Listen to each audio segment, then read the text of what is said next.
Welcome to the E-Commerce Growth Show, brought to you by Segmentify. Aqui quem está falando é o Carlos Monteiro, da Evolve. Hoje a gente tem o grande prazer de estar com o Maurício Grandeza, um executivo aí incrível, com 22 anos de experiência no varejo, 17 deles online, me corrige, Maurício. É isso aí. Foi um dos pioneiros lá do Mercado Livre. Legal. Também é jogador de basquete, é isso? Eu vi Você descobriu, não sei como você descobriu, mas eu joguei muito tempo esporte coletivo, né, desde pequeno. Tem que estudar, né? Eu tenho uma envergadura que facilita, tenho 2,4 metros de altura, né, cara? Então, caramba. Joguei até os 23, Legal. 24 anos, né? Então passou por empresas como o Mapping, Castorama, Léo Madeiras, Grupo Big, Mercado Livre foi um dos pioneiros, Staples, C&C, Carrefour, Benfixa, fez o projeto da Black & Decker, não é isso, Maurício? Também Isso vai estar falando. E agora, CEO da Onofre. Agora, eu vou te falar que a primeira vez que eu vi o nome Onofre agora, eu falei, pô, isso... Eu imagino que confunda muita gente. Agora, sim. Farmácia, né? É isso aí. É a origem do nosso negócio aqui. Os acionistas foram donos da farmácia. Ah, perfeito. Legal. E aí o que eu queria te falar é exatamente isso, é o big picture, né? E acho que você compartilhar essa foto grande, um pouquinho da tua jornada, o que é a Onofre agora, e a gente entra no que interessa aí no filé mignon do Brasil, e-commerce, transformação digital. Tá bom. Bom, como você falou, eu acho que eu sou um profissional omnichannel, né? Então, eu estou no varejo desde o começo da carreira. Fui coordenador de loja, coordenador de compras, comprador, gerente de compras, sempre do lado hard do varejo. Fui diretor de hipermercado, que é outro negócio super complicado. Uma loja de hipermercado é uma cidade, né? Com uma série de problemas. E aí a minha passagem para o .com foi meio que acidental. Foi um convite do Stélio na época. Éramos basicamente 3 pessoas na liderança do Mercado Livre, eu, o Stélio e o Ellison.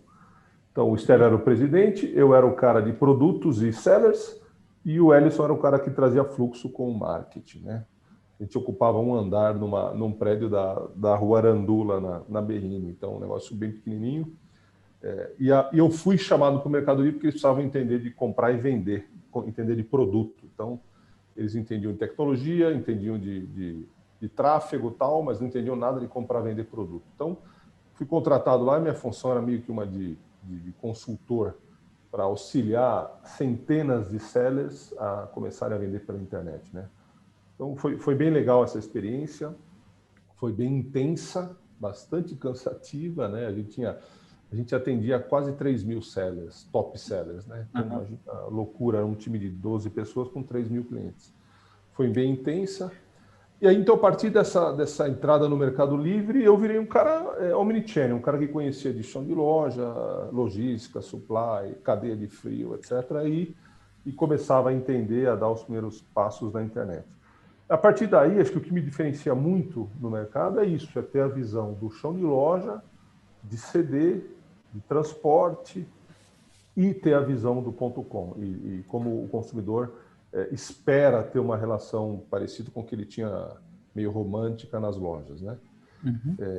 E aí os projetos foram inúmeros, vender material de construção pela internet, piso, caixa d'água, produtos extremamente pesados, foi um baita desafio na C&C e deu muito certo. Naquele período isso trouxe uma exposição grande para mim, acabei ganhando o prêmio lá do Fórum E-Commerce Brasil de gestão e estratégia, porque vender piso não é fácil pela internet, porque você tem uma série de dificuldades, né? De produtos de material de construção. Você pensar, por exemplo, que a Home Depot, que é uma gigante nos Estados Unidos, tem uma operação ainda bem acanhada de .com em relação a outros players, né? A outros segmentos. Então, teve aí uma série de exemplos. A Stanley Black & Decker, novamente, uma empresa centenária, mais de 100 anos, maior fabricante de ferramentas do mundo, e tinha muita dificuldade de entender o .com, enorme dificuldade. Eu era um embaixador do .com na indústria lá para poder convencer a liderança, os times locais, e deu muito certo. a gente conseguiu ser, naquele período que eu estava na Stanley lá, ser o maior país de mercados emergentes, e mercados emergentes lá são todos os países, exceto Estados Unidos, Canadá e Europa Ocidental. Então a gente ficou à frente da China, à frente da Coreia, à frente de países muito mais maduros, porque a gente tinha essa agilidade, esse pensamento muito direto do que deveria ser feito, né? Então também foi muito legal a experiência da Stanley. E agora estou na Onofre, como você falou, a Onofre agora é uma empresa que também foi muito pioneira, porque como ela veio da área de fármacos, né, a gente tinha uma rede de farmácias, foi a primeira empresa no Brasil a entregar rápido remédio. Então, em 40 minutos, teu remédio estava na tua casa. Tinha um batalhão de motoboys, entregava o remédio muito rápido, e a hora que olhou para o celular, falou, pô, o celular é do tamanho de um remédio, dá para entregar celular em 40 minutos. Então, ela ficou como um benchmark de entrega rápida na Grande São Paulo. E aí depois foi celular, foi notebook, foram entrando outras categorias. Essa questão da entrega rápida ficou um pouco afastada. No Brasil, os benefícios fiscais vão contra a agilidade logística, né? Totalmente contra. Isso é uma jabuticaba que nós inventamos e é difícil explicar isso lá fora, né? Você coloca estoques em Extrema, coloca estoques em Serra, coloca estoques em Pernambuco, com o maior mercado do consumidor sendo em São Paulo. Então não faz sentido nenhum, a não ser pela guerra fiscal, né? Então a Onofre aí vendeu a operação de lojas físicas para a CVS americana. Entretanto, eles quiseram ficar com a URL onofre.com.br, porque a marca era muito forte no online. Aí nós tivemos que fazer uma outra marca, que é onofreagora.com.br. Inicialmente foi Onofre Eletro, agora é Onofre Agora, e tem tudo menos remédio. Então tem colchão, tem computador, tem notebook, tem fitness. Porra, tem uma pancada de coisa, só não tem o remédio. É por causa do non-compete naquele momento que foi vendido a operação física, né? Então é isso. Rapidamente, a minha história é mais ou menos essa. Como eu falei, eu naveguei entre o online e o offline, por isso que eu brinco que eu sou um cara de e-commerce omnichannel, né? Como todas as empresas deveriam ser, né? Uma outra coisa que eu estava conversando com o Renato, então a operação de vocês é própria. Tudo que vocês têm, vocês não são um marketplace, vocês são operação própria. Entendi. Não ainda, tudo é nosso. Tá tudo dentro. Nós temos 2 centros de distribuição, um em São Paulo, de produtos pesados, e um em Serra, no Espírito Santo, que é os produtos de tecnologia, que aí o incentivo fiscal é gigante, né? Então, ele já respondeu 2 perguntas que eu ia fazer. Sim, né? A primeira é se você ia trabalhar com 3P, você falou não ainda, então tem esse interesse, né? Manifesta esse interesse. 3P, eu até gostei da tua experiência com o Mercado Livre, né? Mercado Livre começou com marketplace no Brasil em 99, né? Foram os primeiros caras, o pessoal na época até... Os varejistas grandes na época até tinham uma visão errada sobre o mercado. Boicotavam. E eles falavam assim, Mercado Livre é C2C, Mercado Livre, modelo de marketplace não vai funcionar. Não vai funcionar, exato. Não vai funcionar. E aí hoje a gente olha, né? Os caras têm 4 aviões, né? E lá dentro está Carrefour, lá dentro está Casas Bahia, todo mundo está vendendo no Mercado Livre, né? Então, como a história mudou. Eu participei nesses 17 anos, eu consegui enxergar, ainda tenho contato com o Stélio sempre, né? Como as coisas se inverteram, né? Você tem razão, havia uma barreira gigante, mesmo para pequenos, tá? Então, eu lembro que quando a gente trouxe a Netshoes para o .com, foi o meu time, ele só aceitou entrar porque ele estava falindo a loja física. Então, ele tinha que desovar, fazer um saldão de tênis. Nós tiramos as fotos, tal, porque ele ia encerrar o negócio dele de calçado. E a gente falou, não, vem aqui que a gente faz um feirão e faz uma venda no Mercado Livre. Ele gostou tanto da aceleração lá no Mercado Livre que mudou o mindset. Em vez de fechar a operação física, ele abriu uma operação online, né? Então, teve vários exemplos engraçados de World Tennis, de outras varejistas que em algum momento cederam à tentação de entrar no Mercado Livre e se deram super bem, né?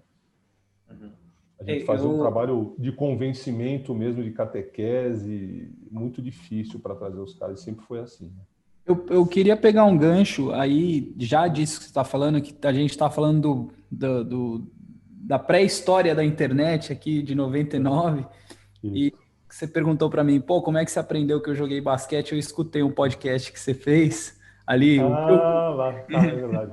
Com a turma da Rede Sim. Isso, o que eu consegui, né? Porque a gente estava num outro episódio, eu e o Renato agora há pouco, com o pessoal da Beleza na Web, super legal.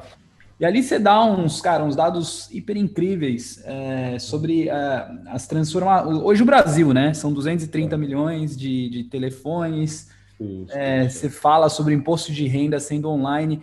Então eu queria perguntar para você dessa transformação, desse cenário. A gente está falando de uma pré-história e de uma evolução que eu vejo aqui na Dinamarca, Estados Unidos. Eu estou lançando esse podcast nos Estados Unidos. Eu vou te falar de umas evoluções que eles falam lá, que eu particularmente, quando escuto o que está acontecendo no Brasil, acho que é muito mais evoluído do que nos Estados Unidos. Provavelmente.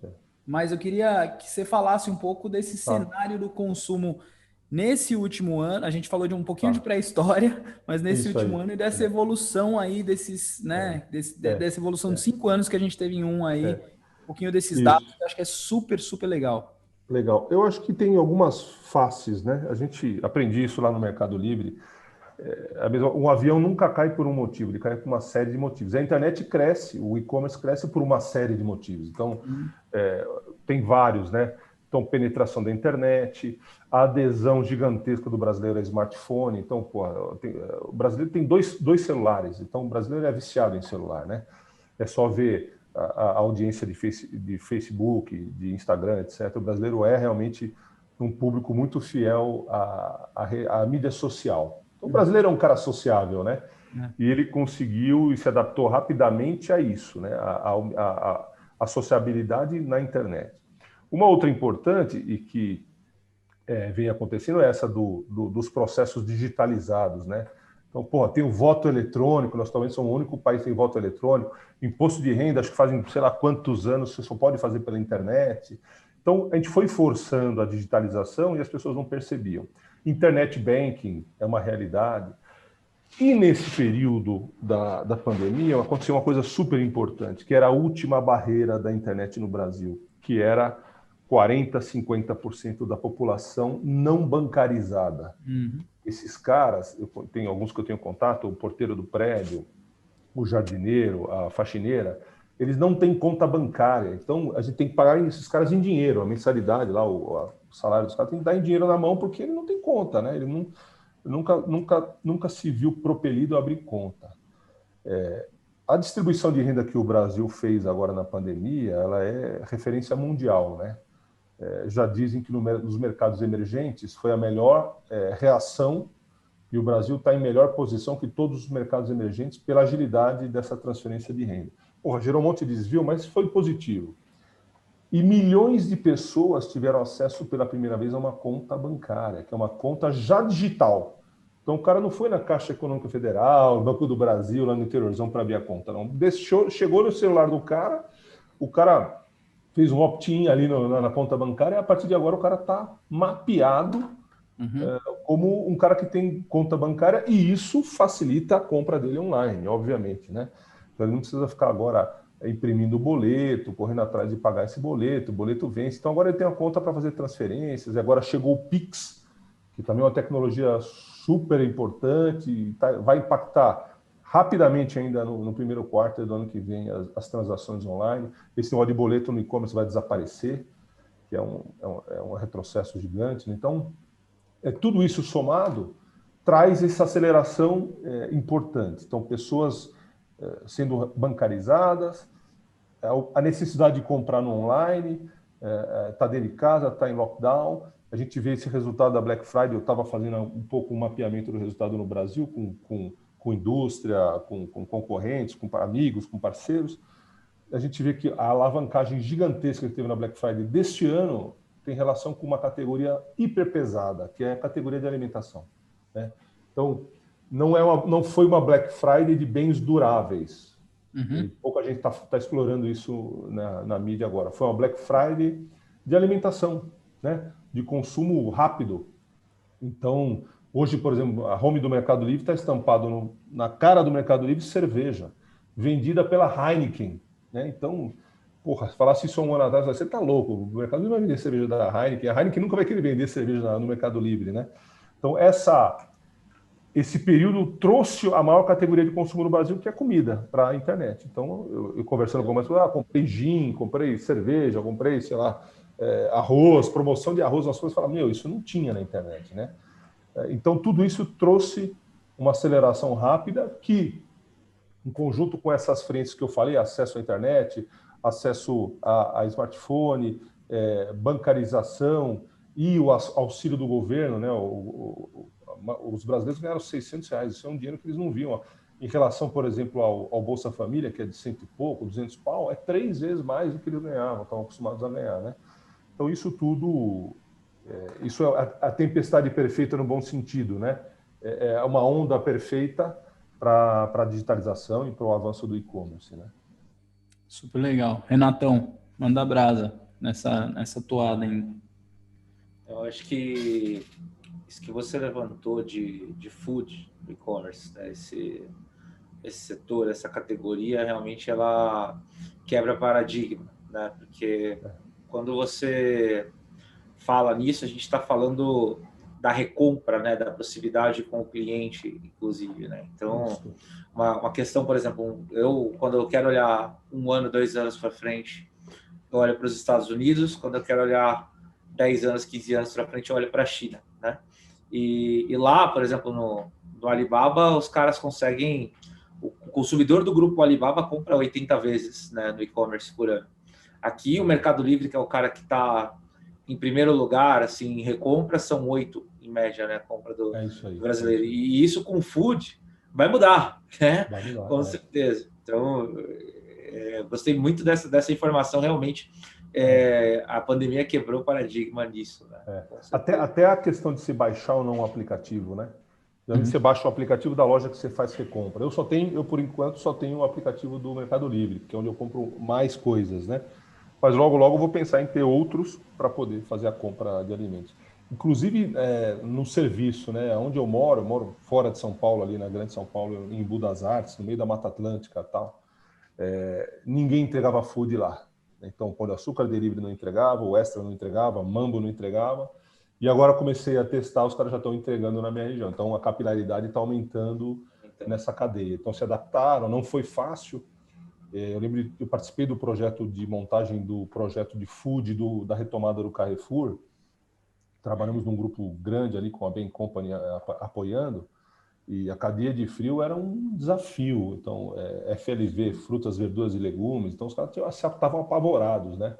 Mas esse lockdown, essa pandemia forçou a tomada de decisão, né? Uma das coisas que a gente percebe nas empresas é sempre a postura da liderança, né, do top hierarquia, ela influencia muito em como a empresa, quando a empresa entra no e-commerce e de que forma, se isso vai se sustentar ou não, né? Então, tem uma série de exemplos de fracassos, ou que a coisa não decolou simplesmente porque a liderança não acredita no assunto, né? Então, você tem uma rede gigante de hipermercado no Brasil, supermercados, que o líder não acredita. E ele só foi montar o time digital quando fechou, teve lockdown. Ele falou, pô, agora tem oportunidade, vou correr para colocar pelo menos um click and collect nas lojas, né? Mas é um cara que não topa isso, não acreditava e continua não acreditando, eu acho, mas ele a liderança teve um choque de realidade de ter que fazer isso e que não tem volta, né? Não é uma ondazinha, é uma mudança no consumo super importante. Vai chegar 5G no Brasil, a gente vai ter gadgets para facilitar a compra de alimentos, vai ter geladeira que já percebe a redução do estoque de um produto, isso aí vai rampar em 2 anos, vai dar um gás gigantesco, né? A IoT vai começar a funcionar de verdade. Aí sim, aí a gente vai ter uma agilidade fantástica, né? Maurício, nesse tema que você está falando de liderança, eu acho que é bem interessante.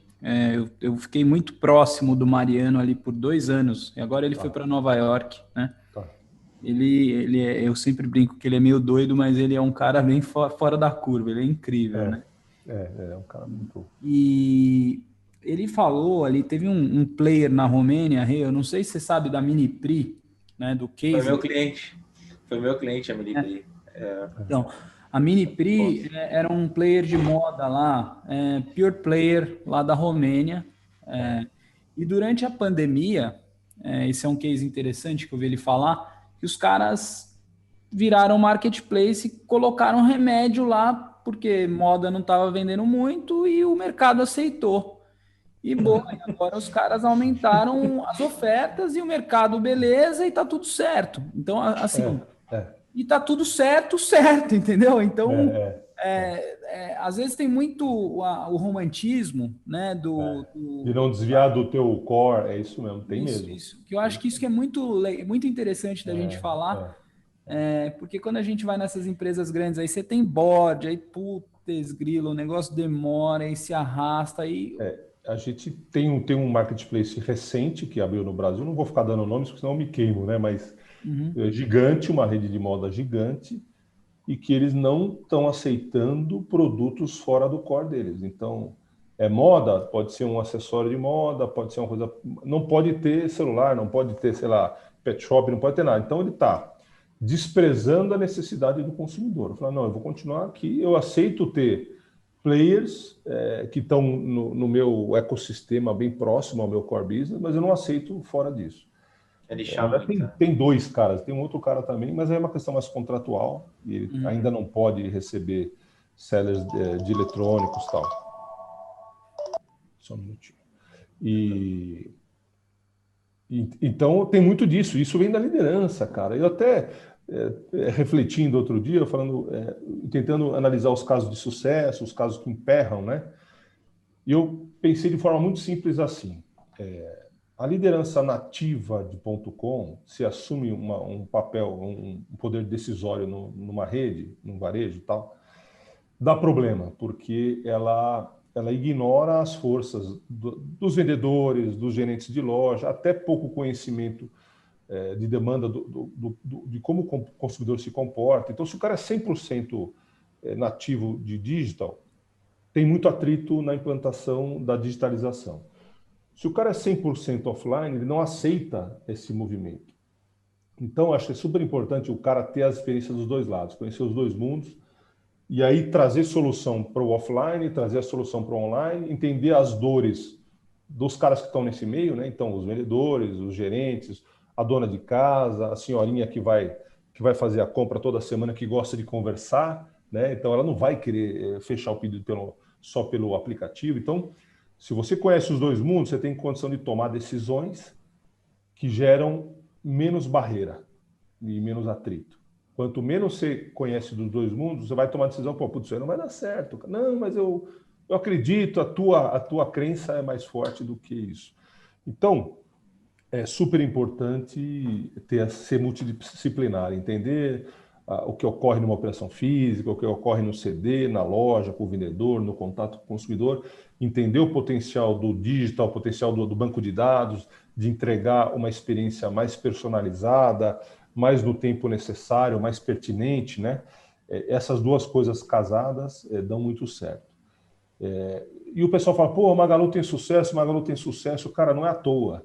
Eu lembro de ter participado em 2001 de um evento da McKinsey lá no Hyatt, aqui perto, e na minha mesa, sentado do meu lado, estava o Trajano. Então, puta, super jovem, fazendo anotações pra caramba. E o que é esse cara? Pô, eu tô cuidando do projeto do e-commerce, do Magalu, pô, em 2001, cara. Estamos em 2020, cara.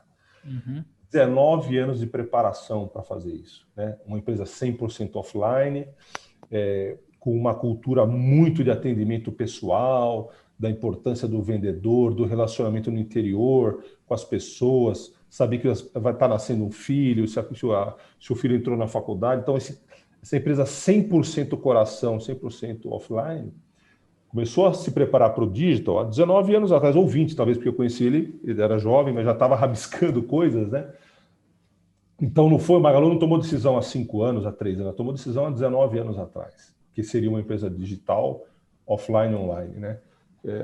Então, e a pessoa às vezes fala, pô, a Magalu deu sorte, Magalu fez uma jogada de marketing. Não é, cara, os caras já tinham uma visão, e essa visão foi sendo constantemente lapidada, evoluída e maturada, né?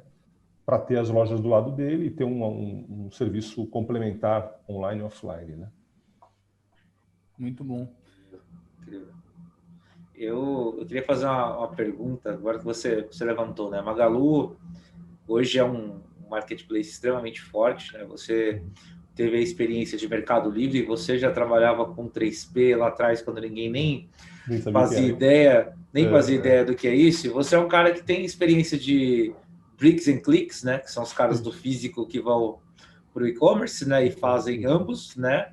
E 3P. Aí a gente sabe, por exemplo, a Amazon, ela com o marketplace ali, ela cresceu entre 2006 e 2016, nesses 10 anos, mais de 5.000%, né? E os caras que não fizeram isso e não foram para o online, Target, Sears, esses caras todos foram caindo, né, de faturamento. O Walmart, ele não cresceu muita coisa, ficou mais ou menos ali, e a Amazon arrebentou, né? Então, assim, é lindo.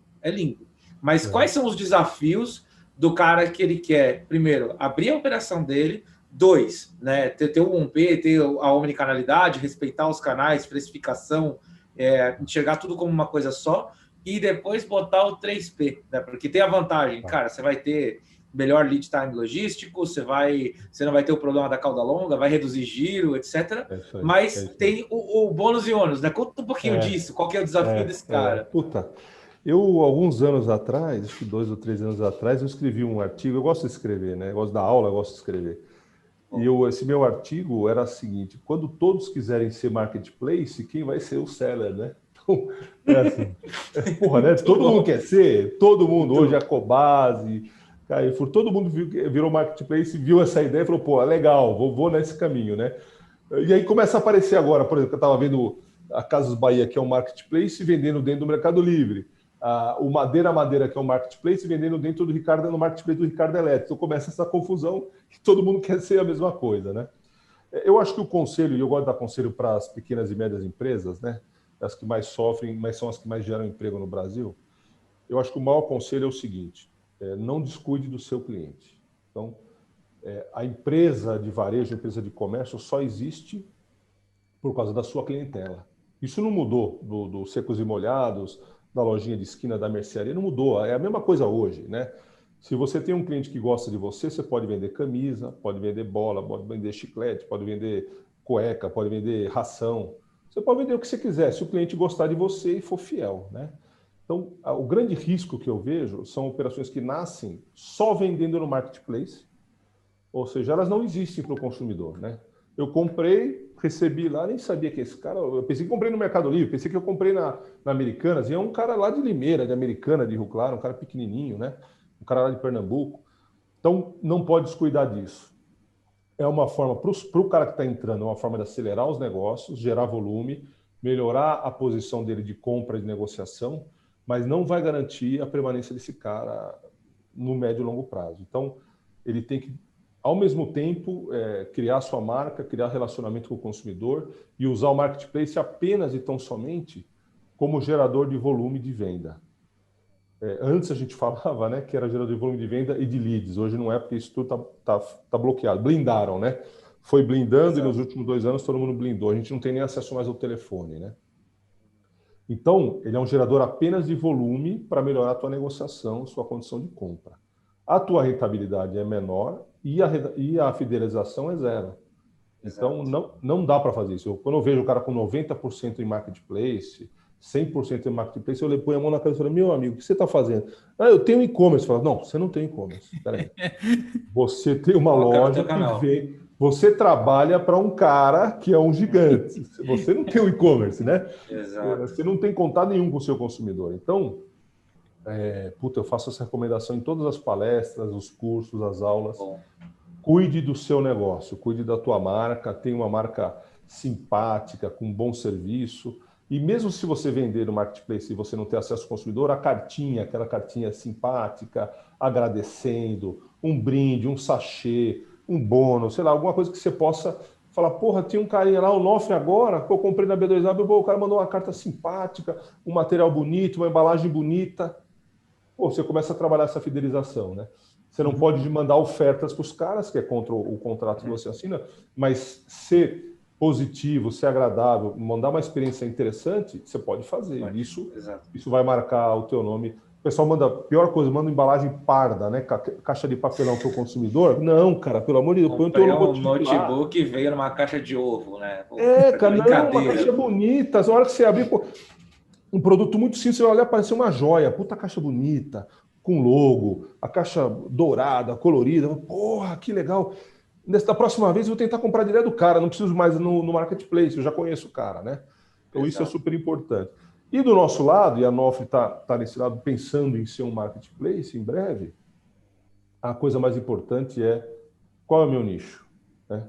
Então assim, a gente sabe que a Amazon vai fazer um estrago gigante no Brasil, o Mercado Livre se preparou super bem, acho que é o único cara que levou isso a sério, né? Então, avião com o nome do Mercado Livre, as peruas, viu peru hoje na rua toda adesivada do Mercado Livre, está entregando no mesmo dia ou no dia seguinte. Então, o Mercado Livre está queimando grana para se preparar. Então, eu percebo, né, fazendo rebates acima até da comissão, etc., percebo que o Mercado Livre acelerou muito nos últimos 3, 4 anos. Muito mais do que acho que eles imaginavam em acelerar em 20 anos. Nunca pensaram em full, nunca pensaram em mexer com mercadoria. Fizeram isso para se defender e acho que foi super bem. Conseguiram uma posição no Brasil super forte. Agora, depois da pandemia, então, mais forte ainda. Os caras foram sensacionais. Todo mundo gosta e confia do Mercado Livre. E agora a Amazon vai ter que gastar muito dinheiro para poder ameaçar essa posição. Mas essa briga desses dois vai sobrar para todo mundo, né? Vai sair tiro e bomba, porrada e bomba para todo mundo. Então, a pessoa tem que se preparar. E a gente aqui, como a maioria das empresas, está tentando achar o seu nicho, né? Nós já somos um dos maiores vendedores de colchões dos marketplaces. Nós somos talvez o principal player de colchões dentro dos marketplaces. Isso foi uma decisão estratégica, né? A gente abriu um CD aqui em São Paulo para ter pronta entrega de colchões, o que ninguém fazia, vendia em cross-docking, demorava 30 dias para chegar ao teu colchão, né? Isso que eu ia perguntar, porque colchão é um negócio difícil pra caramba de vender, cara. Todo mundo que eu vejo vendendo colchão se estrepa. Porque o colchão tem logística complicada e prazo de entrega longo, então... E a pessoa não dorme no chão, né? Não espera pra... exatamente. Vai chegar minha sogra aqui agora, porque deu pandemia, e eu preciso de mais um lugar para dormir. E agora? Não posso esperar 30 dias para deixar a velha dormindo no chão, né? Provavelmente você que vai dormir no chão, não a sogra. Exatamente, né? Exatamente. Então eu vejo esses movimentos, né? Então, do pequeno, tem que ter muito cuidado para ter uma operação própria e tentar fidelizar. E de quem já está indo bem, está performando bem, não deixar o cachimbo cair, abrir um marketplace e tentar nichar um pouco mais o teu negócio. Não dá para vender de tudo, que quem vai vender de tudo é a Amazon e o Mercado Livre no final, né? Exato. Olha, eu acho que foi uma grande lição.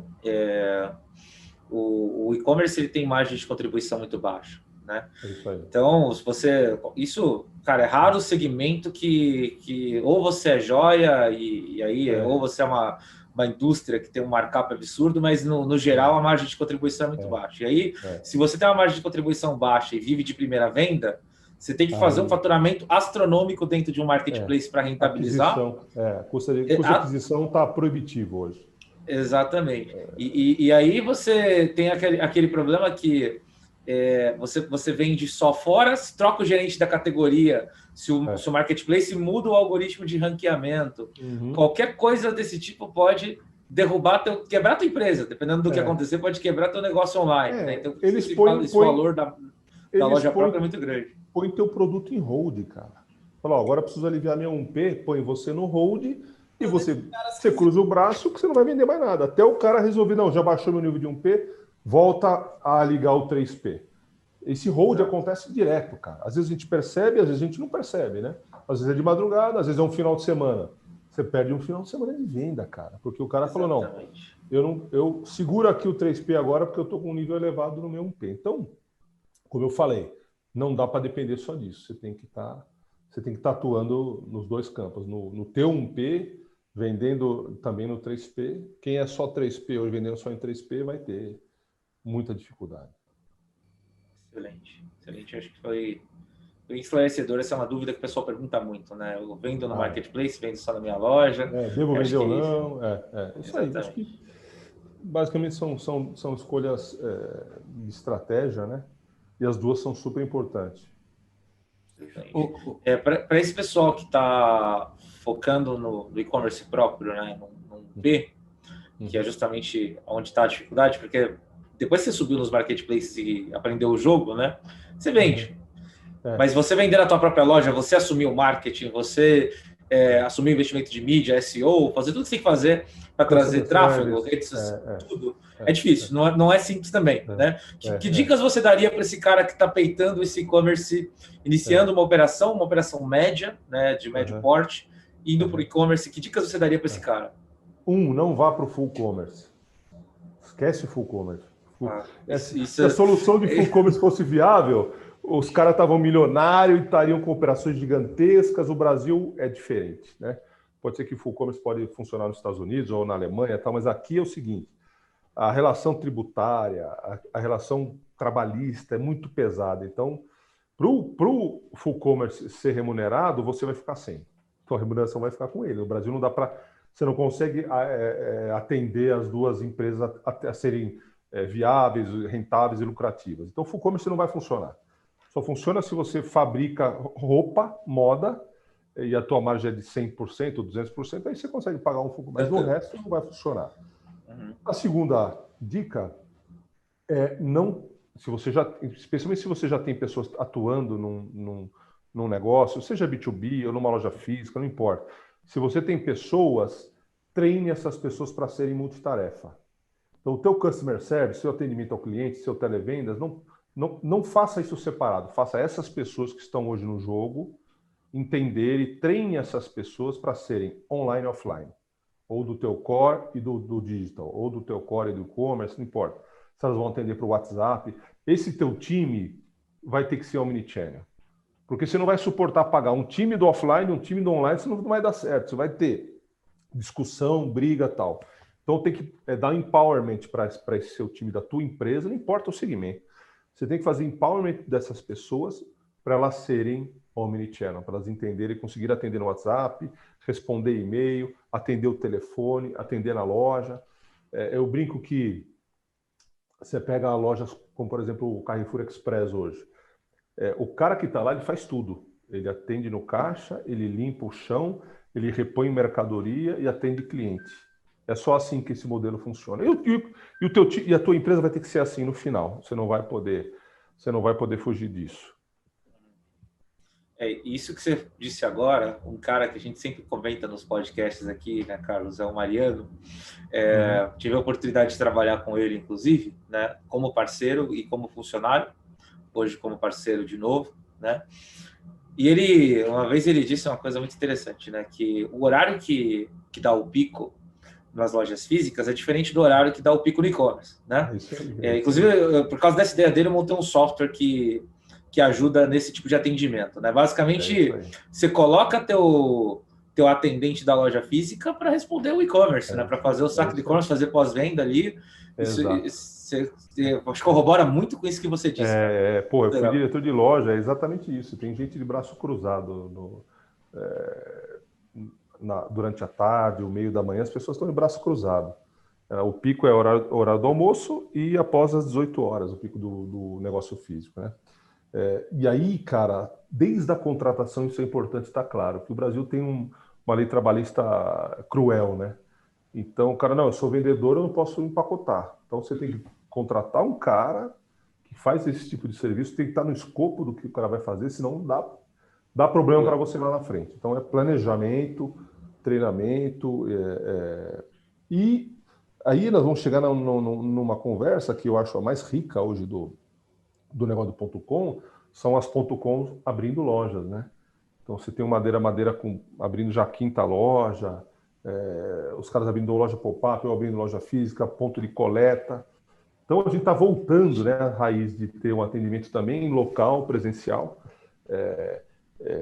E se não conhece de loja, vai ser muito difícil você fazer esse passo de volta, né, do digital para o offline. Então, como eu falei, você tem que ser uma empresa omnichannel, você tem que entender de todos os canais e tem que ter pessoas preparadas para fazer todas essas coisas, né? Se você segregar, começa a dar problema. Tem um time de televendas do digital, tem um time de televendas da loja física. Não, puta, cara, isso vai dar um rolo. Então você tem que ter pessoas que consigam fazer isso tudo. Customer Service junto, televendas junto, o próprio vendedor com o iPad ou com o smartphone, no horário no horário de ociosidade da loja física, responder perguntas, né? Do chat, do produto. Essa televisão, quantas polegadas, ela cabe na parede, quantos quilos? Pô, o vendedor está lá sem fazer nada, ele responde, ele trabalha para você, né? A gente não pode ignorar esses feudos, essas situações, porque isso existe e você tem que diluir essas barreiras, né? Isso, tanto na liderança como no pessoal da linha de frente. Ô Maurício, muito legal isso que você está falando. Eu tenho duas perguntas. Uma é com relação a inovações que você vê hoje, mas dado isso que você tem falado, que o vendedor e os profissionais eles têm que ser omnichannel, primeiro, qual que é o desafio que você tem hoje para contratar a galera aí? Uhum. E as habilidades, além, né? Escrever bem, não sei. Que habilidade você vê? Eu acho que você falou interessante, escrever pelo menos a palavra completa, né? Os caras, eles vão responder num chat que o cliente, eu não estou entendendo nada que esse cara está escrevendo, porque está abreviando tanto, né? Eu falo, pelo amor de Deus, escreva a palavra completa, porque você não sabe quem está do outro lado, né? Pode ser uma pessoa que não tem a tua idade. Eu acho que o desafio maior é esse, né? Então, a geração que entra no mercado de trabalho hoje está bem despreparada, ela espera muito e rapidamente, então o turnover desse time é gigante, o cara, no segundo mês, ele já acha que merece uma promoção, é uma turma inquieta pra caramba, então qualquer propostazinha ele joga a toalha e vai para outro lugar. Então, é super importante mentorar, fazer um mentoring das pessoas, né? Eu dedico boa parte do meu tempo para conversar com pessoas, né? Não é olhando tecnologia, não é olhando painel, é falando com um por um do time aqui, do time que é direto comigo, para ajudá-los a crescer. Então, eles têm expectativas e não sabem o que estão fazendo para poder caminhar na carreira. Antigamente o cara ficava na empresa 20 anos, 10 anos, tinha só um emprego, então ele era moldado pelo dia a dia e ele ia crescendo na empresa, né? A situação hoje é muito diferente. Então, o desafio de contratar as pessoas que vão vestir a camisa de verdade, que têm a paciência para melhorar e para crescer, e aí não vão crescer sozinhos, então por isso que o mentor é importante, trazer, dar dicas, dar feedbacks. O dia a dia da gente é cruel, então você cai na tentação de não dar feedback, e aí o cara, a empresa não está olhando para mim, ele vai embora depois de 3 meses, né? Ele vai embora, ele vai procurar outra coisa, então a instabilidade dessa turma é muito grande. E aí, acho que uma parte minha aqui ajuda muito, eu ter jogado esporte coletivo, eu ter tido a figura do técnico como um cara super importante, do coach, né? Hoje se fala tão bonito falar coach, mas o técnico é o cara que mantém o grupo unido. Então, você precisa ser um técnico no teu time, né? Você tem que puxar a orelha, dar os parabéns, comemorar as vitórias, as pequenas vitórias, fazê-los aprender com os pequenos erros e corrigir rápido, né? Essa é uma frase que é clichê, mas super importante, né? Você tem que ter dinâmica de correção de rumo rápido. Então, acho que é por isso que eu dou aula, porque eu acho que eu espero que as pessoas cresçam, essa é uma expectativa minha, e as pessoas hoje do que estão entrando no mercado querem crescer rápido. Às vezes o timing não está adequado, você tem que fazer um ajustezinho, falar, você vai crescer, você vai ter oportunidade, mas você precisa passar por um percurso, né? Não tem atalhos para esse negócio. E eu acho que isso é um desafio gigante hoje, pouco falta de foco, as pessoas muito ligadas em outros assuntos que não o crescimento dentro da empresa, né? Então, precisa realmente pegar na mão dessa turma, mais do que nunca, né? Tem que pegar na mão e ensinar o caminho. Perfeito. Obrigado. Voltando para a parte de e-commerce, e aí um pouco mais tecnológico, que eu te falei, estou lançando esse podcast nos Estados Unidos. Lá a gente já entrevistou 2 influenciadores, inclusive um era o Steve Dennis, eu não sei se conhece ele. Ele é former Sears, é um cara que trabalhou na Sears. Sim, sei. Teve um cara da Target também, que é o Carl Boutet. 2 caras hiper interessantes, mas assim, que eles falaram que é inovador lá, é curbside pickup, que é assim, basicamente você para o carro, faz a compra E o cara vem entregar para você. E aí até o cara que é o nosso influenciador local, o nome dele é o Scott Emmons, que ele era da Neiman Marcus, que ele foi o cara que fez todo o laboratório de inovação. Aí esse cara, assim, né, tecnologia e tal. Ele falou, porra, mas até quando a gente vai ficar falando de curbside pickup? Eu falei, vou trazer os caras do Brasil aqui. Né? Verdade, os caras de farma, o Renato aí fazendo inovação B2B, B2C Então, para mim, a gente está muito mais avançado. Quando eu vejo... É isso que você falou, né? Imposto de renda eletrônico, enfim. Eu vou te falar de um movimento que foi brusco, mas foi inevitável, da Ricardo Eletro, né? Ricardo Eletro, num dia, fechou 200 lojas e colocou os vendedores para serem embaixadores, vendedores de WhatsApp, né? Então, ele liberou conta de WhatsApp para todos os vendedores continuarem vendendo para os seus clientes através do WhatsApp. Teve que fazer isso aí, sei lá, em 3, 4 dias, cara. Então, acho que ninguém faz isso lá fora, sem planejamento, não, preciso ver o long term, quanto vai dar isso aqui, qual é o payback, a gente sei lá, rápido. Eu lembro de uma multinacional que eu trabalhei e acho que a última coisa que me pediram foi um planejamento de 20 anos. Eu falei, cara, vocês estão falando sério? Era um projeto novo. Não, faz aí o planejamento de 20 anos. Eu falei, não, vocês estão loucos, vocês não estão entendendo, não tem 20 anos no Brasil. 20 anos muda a moeda, muda, né? Tudo, cara, né? Então não existe. 1 ano são 5 anos hoje, né? Se a gente olhar para 10 anos atrás. Então o cara me pediu 20 anos, eu falei, acho que eu estou no lugar errado, o cara não está entendendo o Brasil. O que acontece dos gringos irem embora, né? Quantas redes, Off-Max, a própria Staples, os caras... Walmart, né? Walmart caindo fora, Fnac. Aliás, tem um rol de empresas gringas que vieram e falaram, o quê? Vamos embora. Você tá louco. Vespeiro isso aí. Não vai conseguir tropicalizar, é verdade. Então, o Brasil, você tem razão, o Brasil é um celeiro de ideias novas e tem uma agilidade gigante, né? Eu acho que ainda muita história vai acontecer e nos próximos 12 meses ainda vai ver uma virada gigante com esse movimento do Pix, etc. E a gente vai ver ainda muita mudança rápida acontecendo. E nas empresas, essa demanda, essa necessidade, está todo mundo apavorado, né? Então, todo mundo querendo se digitalizar rápido, não sabe nem como, nem por onde. Então, está sendo uma loucura. Está sendo uma loucura para o Brasil. Perfeito. Renatão, manda brasa aí. Eu fico muito feliz de ter citado esse movimento da Ricardo Eletro, né? Eu decidi com os meus sócios fazer um software para pessoas venderem por WhatsApp, venderem por e-mail, usando o e-commerce como catálogo, né? Então, isso foi uma coisa... Estamos num caminho bom. Estamos num caminho bom. A gente está vendo o impacto disso, cara. Então, quando você fala influenciador digital, né? Então, tem as mocinhas aí de moda, de tendências e tal, mas nós estamos falando de uma ramificação da mídia que vai destruir os grandes canais, né? Então, aí estamos falando não só rede de TV, não estamos falando assim propaganda do ratinho, né? Estamos falando também dos portais, os portais de notícia. Então, assim, e a gente como varejista, né? A gente tem que tomar decisão onde põe o dinheiro, né?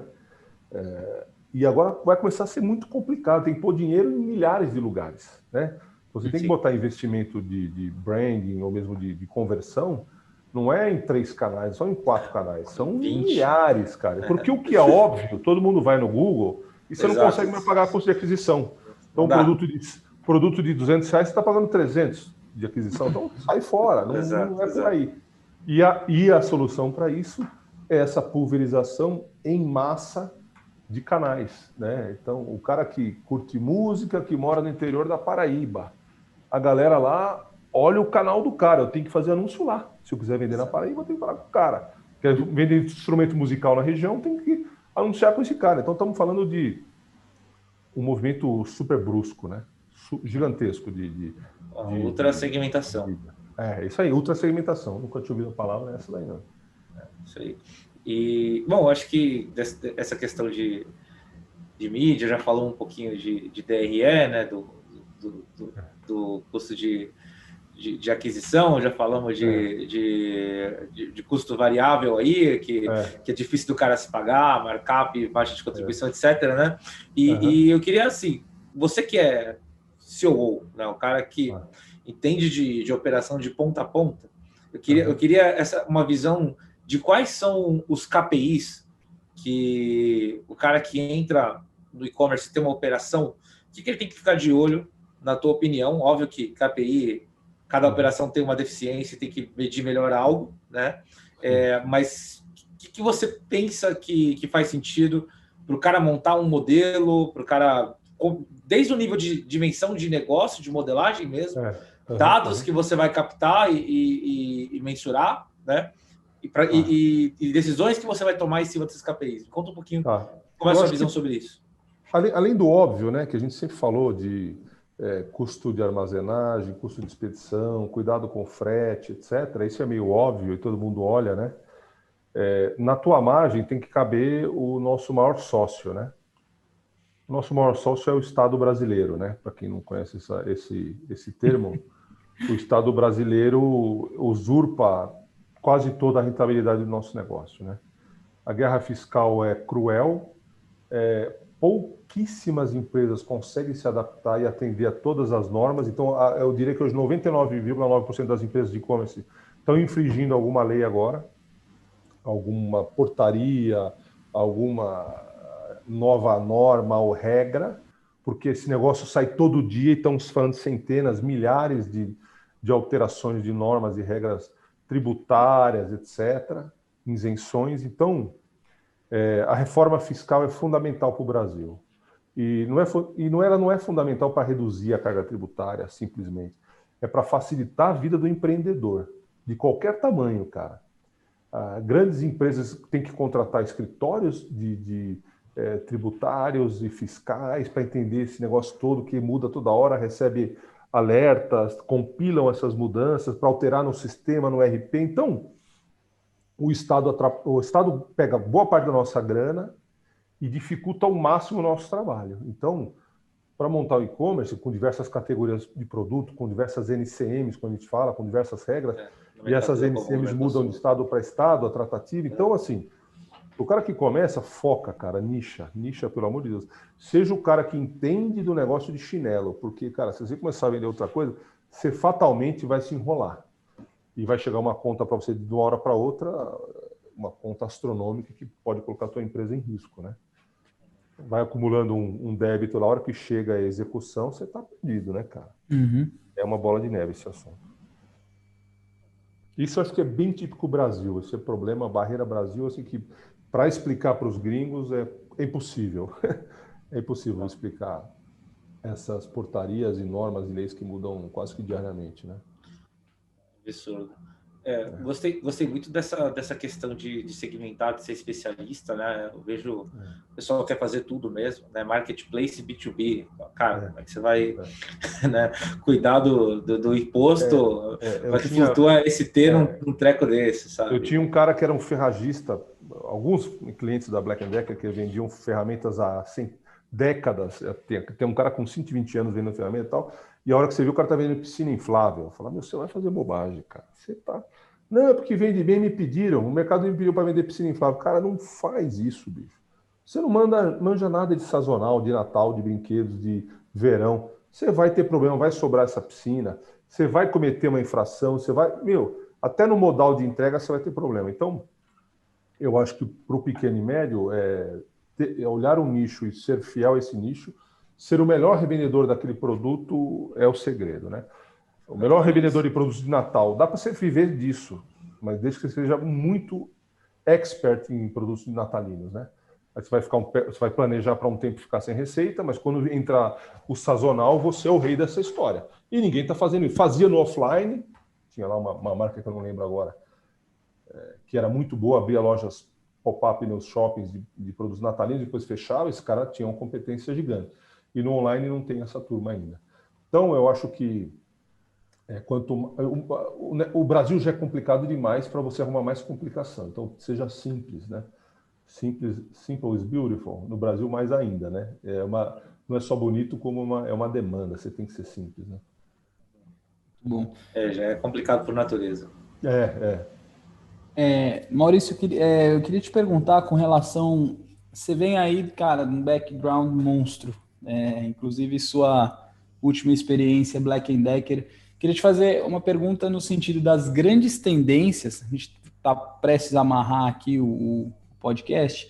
Das grandes tendências que você vê hoje em relação ao commerce. Vamos só usar a palavra commerce, né? Porque hoje, no mundo, aqui na Europa, a gente está ouvindo falar muito do B2B no online, e esse direct to consumer também. Eu queria ouvir um pouco de você sobre isso. Bom, primeiro, as estruturas das indústrias reagem muito negativamente a esse contato com o consumidor. Por quê? Porque são estruturas que foram desenhadas para atender um cliente business, né, um B2B. E elas são comissionadas para isso, a margem é boa, etc, e aí vai. Toda a estrutura foi montada, a diretoria de vendas, o time de logística, os sistemas, todos foram montados para grandes volumes, para movimentar grandes volumes. Quando o D2C entra na estrutura, ele entra como um alienígena, né? Então, ele sofre pressão de todas as áreas da estrutura da indústria. É mais fácil uma indústria nascer.com e D2C como indústria, e aí ter sucesso, do que eu pegar o elefante branco e falar, não, agora você vai ser um cara ágil. Puta, meu, vou te falar, isso é terrível, quase impossível. Não, mas não dá para fazer isso, fazer pique individual, você tá louco. E se essa mercadoria voltar para mim, o que eu vou fazer com a reversa? Então, os caras não foram feitos para isso, né? Então, eu vejo que as iniciativas que são top-down de algumas empresas que estão indo para esse caminho, elas visam muito mais um ensaio de laboratório do que mover o business, né? Então, falar, não, vamos pegar um exemplo, a Samsung está vendendo direto. Ela não está pensando em desligar a sua rede de distribuidores e só vender direto para nós.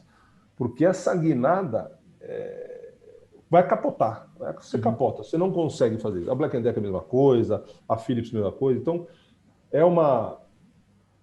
assim, você passa a ter contato com o consumidor final, a ver as reações, lançamento de produto. Então, tem algumas funções para indústrias interessantes vender direto para o consumidor, mas certamente não é, nesse momento, substituir a distribuição. Claro. Não vai ter.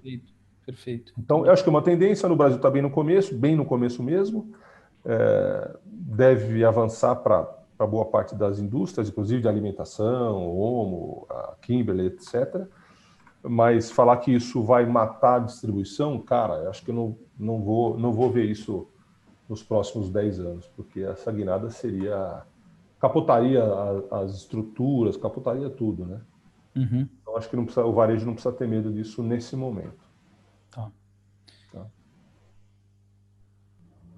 Renatão, você quer fazer... Vai lá. Eu acho que já demos aqui nosso time, né? Acho que já bateu. Visão vira filme isso aqui. Exato. Já falamos de visão de futuro, etc. Eu acho que as perguntas que eu tinha já foram extremamente bem respondidas. Na verdade, Grandeza, eu queria agradecer por todas essas lições. Quando a gente pega a gente que tem essa bagagem de comércio na internet desde que começou, né? Sempre uma super aula. Eu dou aula de e-commerce e tive uma super aula agora. Estou muito feliz. Isso é quilometragem, cara. São os cabelos brancos. Muito obrigado mesmo por isso. É muito bom você ver respostas de quem tem tanta envergadura, tanta propriedade do que está falando, cara.